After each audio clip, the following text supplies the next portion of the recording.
Buenas tardes, amigos, bienvenidos a su programa Parte Médico semanal desde Mundo UR a través del video podcast, que ya llevamos una serie de programas sucesivos.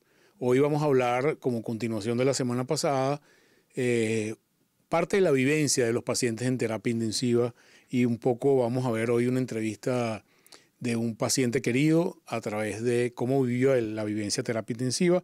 Como siempre, los anuncios parroquiales del principio. Síganos a través de @mundour, @JulioCastroM, a través de nuestro canal de video YouTube. Pueden darle al círculo rojo o al cuadradito rojo que dice suscribirme. Puede compartir el link del video podcast con sus amigos a través de WhatsApp, a través de Twitter, a través de mensaje de texto. Cualquiera de esas formas de compartir este contenido que sea de su agrado. Igualmente pueden hacer preguntas ahora mismo en vivo y van a salir en la secuencia de preguntas que yo mismo le voy a contestar en este momento, en función de las preguntas que vamos viendo en este programa, que tienen mucho que ver con estos aspectos importantes de la terapia intensiva. Hoy tenemos de invitado a un paciente que estuvo recientemente en la terapia intensiva. Yo aprovecho la oportunidad de que es un buen amigo para que comparta con ustedes. Él, cuando estaba hospitalizado, le pregunté si le pedí permiso para hacer esto, porque no siempre tenemos la perspectiva de los pacientes, qué sienten allá adentro, cómo lo viven, cómo lo recuerdan, etcétera, etcétera. Ya la semana pasada que hablamos con la doctora Erika, vimos un poco cuál es la rutina de terapia intensiva, muy rápidamente, pero yo lo que quiero es que nuestros familiares y nuestros pacientes, de alguna manera, entendiendo mejor qué pasa ahí dentro de la terapia, no se sientan que están entrando a un túnel del tiempo en el cual no sabe si regresa o no regresa, sino que sepa hay una serie de personas profesionales que están pendientes de su salud. Entonces vamos a darle la bienvenida a nuestro entrevistado de hoy, el señor Medina. Lo conocemos mejor como el Negro. Si yo digo su nombre, verdad, nadie va a saber quién es, pero conozco al Negro desde hace muchísimos años y estuvo con nosotros en la terapia en este momento. Bienvenido, Negro. Gracias por estar con nosotros. Sé que estás en tu casa convaleciente del COVID. Egresó hace muy pocos días del hospital donde lo estábamos viendo. Y la primera pregunta que yo te haría, Negro, era: ¿cómo te sentiste cuando estabas en la emergencia antes de la terapia intensiva? Y si recuerdas ese momento. Bueno, gracias por la invitación, Julio. En realidad yo llegué el 4 de febrero a la clínica y recuerdo el día que llegué, y sé que el día siguiente un grupo de profesionales de la clínica me indicaron que me iban a pasar a terapia intensiva y que iba a estar dormido. Pero para serte sincero, no recuerdo más nada. Recuerdo el día que me desperté creyendo que había pasado solamente 24 horas en terapia, y en realidad había pasado cerca de 6 días sin ver a nadie y sin saber qué estaba pasando. O sea, ¿qué pasó allá adentro? No sé. Me he enterado por lo que me cuenta la gente que después las personas que estuvieron presentes, que me dijeron todo lo que hicieron, que estaba boca abajo, que estaba entubado, que me hacían un tratamiento para ponerme que durmiera boca abajo para que fuera más benigno, según tengo entendido. Pero recordarme de algo adentro, uno no se acuerda de nada. Son 5 días de mi vida que yo no sé qué pasó. Sí, Negro, efectivamente la semana pasada que hablamos con la doctora Medina explicaba a los oyentes o a los videntes, que en este caso, que los pacientes están en coma, con una serie de medicamentos que permiten que tú no estés consciente, porque definitivamente estar conectado a un respirador con un tubo en la boca no es agradable. Pero el caso del Negro es muy particular porque a pesar de que su saturación era bastante baja cuando llegó, él no sentía dificultad respiratoria. Y él es una persona que habla mucho, siempre lo recordamos por eso. Y hablamos en la emergencia y él me decía: yo no siento que tengo dificultad respiratoria, no sentía sensación de ahogo. Eso es lo que técnicamente hoy conocemos como unos hipoxémicos felices. Hipoxémico significa que tienes el oxígeno bajo, pero no tienes la sensación de ahogamiento, que es un caso de alguna manera un poco particular. Pero el Negro, una vez que se recuperó en terapia intensiva, que ya estaba despierto, que todavía estaba en la terapia intensiva, ¿te acuerdas de ese momento, de los primeros momentos de la terapia intensiva despierto? Sí, me acuerdo clarito que yo pensando que había estado solamente 24 horas dormido, lo que quería era que me quitaran aquello que tenía en la garganta. Y oía a la gente que hablaba y decía, ya se lo vamos a quitar, y lo que decía era que me sacaran ese tubo. No era porque no era porque doliera, era porque era una sensación rara en la garganta que no había conocido antes. Claro, ¿te acuerdas lo que me dijiste cuando llegué a pasar revista? Cuando me viste por primera vez ahí en la terapia intensiva. La primera vez que te vi, te dije, oye, me dejaste olvidado, no quisiste verme ni una sola vez. Así es, yo ahí le expliqué, ahí me di cuenta que obviamente no se había dado cuenta de que había pasado 6 días intubado, y le expliqué, hoy es día tal, creo que era día sábado, hoy es sábado, pasaste 6 días en la terapia intensiva, estamos saliendo, vamos mejorando, etcétera, etcétera. ¿Recuerdas haber tenido dolor, negro, en esos par de días que tuviste en la terapia intensiva que ya no estabas intubado? Yo no tuve dolor nunca. Okay. Molestia, sí. Dolor, nunca tuve dolor. Okay. Y lo que sí recuerdo, y que recuerdo con mucho cariño, es la amabilidad de las personas que me trataron. Las enfermeras, los doctores, siempre tenían palabras de ánimo y de que echaras para adelante, que todo iba a salir bien, tranquilo, que ya te vamos a quitar ese tubo, tranquilo, señor Medina, todo va a salir bien. Ya el peligro ya pasó.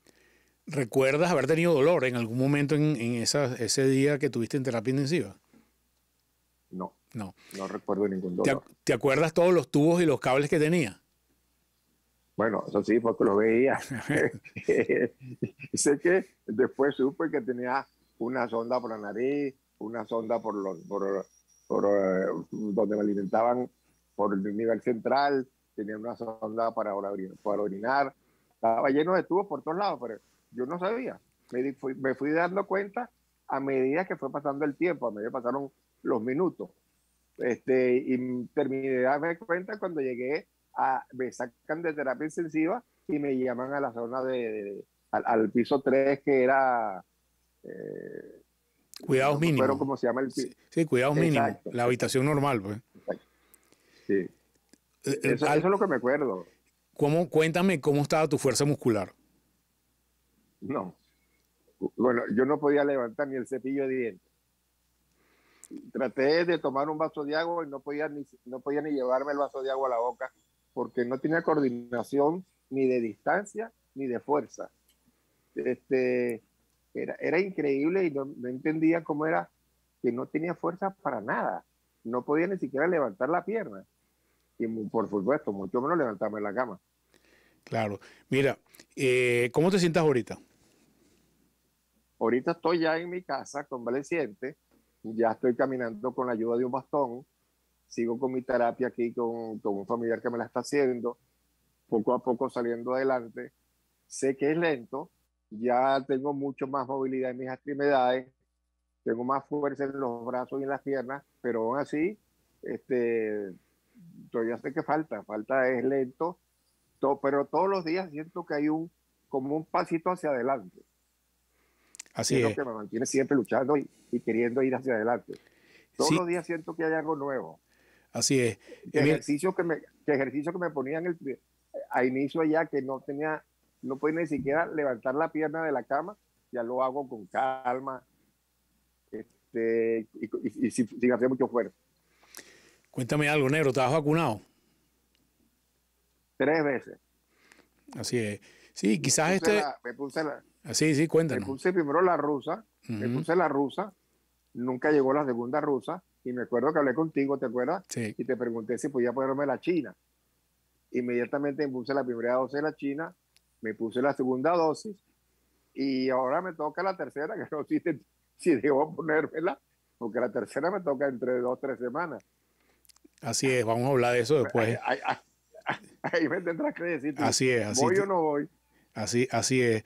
Fíjate, bueno, gracias por haber estado con nosotros. Yo te preguntaría, esto es algo menos médico y más de amigo, ¿qué es lo primero que quisieras hacer para sentir de que estás normal? O sea, ¿qué actividad harías que dices, ok, ya salí del COVID y ya estoy como estaba antes del COVID?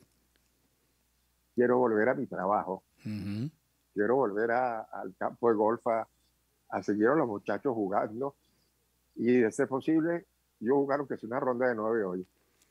Muchas gracias, Negro. Emocionan tus palabras. Estoy seguro que la gente que nos está oyendo, oír una persona que estuvo en terapia intensiva en la condición que tú estuviste y que tiene una dedicación a su trabajo y a su profesión y a lo que le gusta, es quizás el mejor reconocimiento que uno tiene como cuerpo de salud, de volver a la persona a una situación como la que tenía previamente. Esperemos que siga la recuperación. Nos vemos en estos días y muchas gracias por la entrevista, que estoy seguro que nuestros oyentes lo van a agradecer muchísimo. Cuídate, Negro. Gracias a ti, Julio.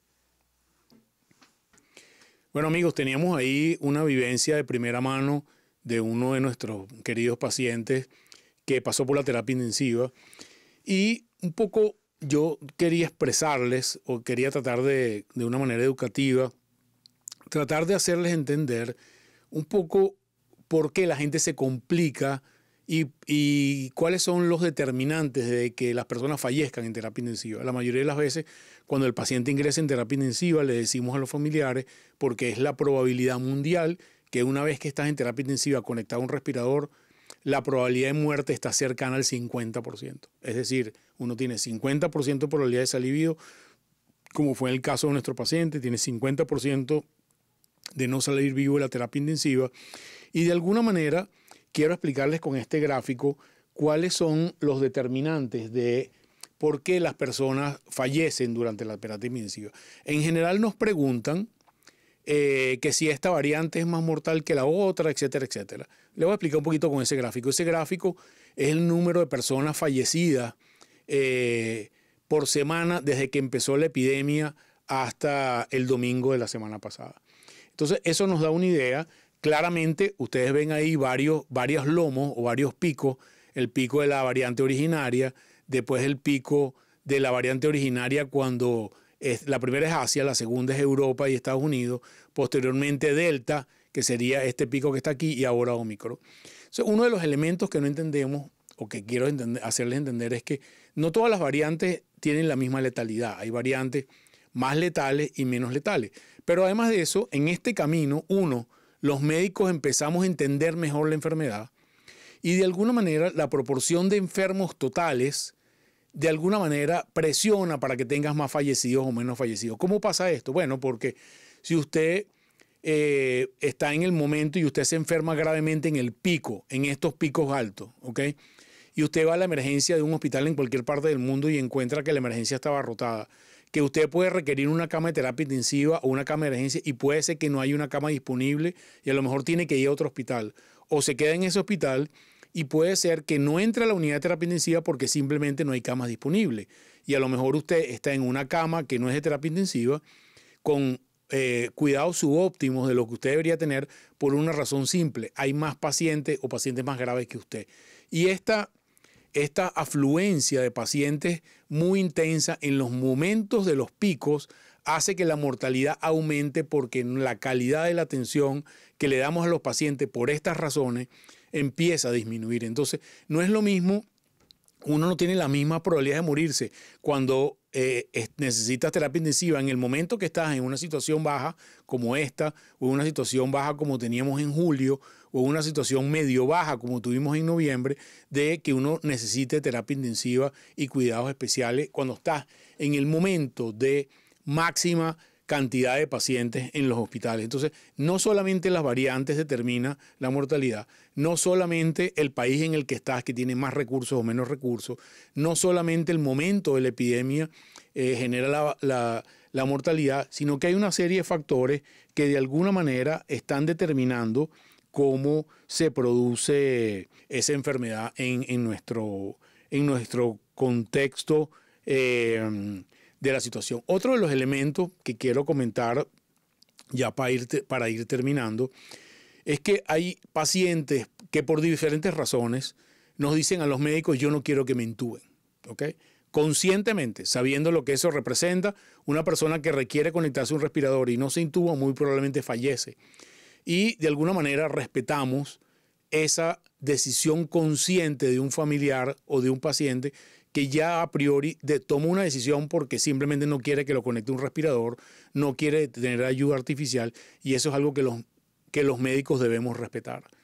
Eso tratamos de tener conversaciones con los familiares y con el paciente para hablar de estos temas antes de intubarlos, ¿okay? Antes de que sea una intubación de emergencia, para que tomemos todos, entre todos, la decisión de cuáles son los procedimientos que vamos a hacer y cuáles son los procedimientos que no vamos a hacer. Y esto es algo que respeta la dignidad de los pacientes, respeta la dignidad de los familiares, y hay veces donde sabemos que la situación de que, a pesar que estamos entrenados para alargar la vida en algún tipo de pacientes por diferentes condiciones, por su propia decisión, por decisión de que es un paciente que tiene 94 años y tiene ya una condición de vida deteriorada, y sus familiares o él mismo pide que no quiere ir a terapia intensiva, no quiere ser sometido a la situación de estar en una terapia intensiva, es algo que nosotros respetamos, y en ese momento los médicos debemos seguir estando allí.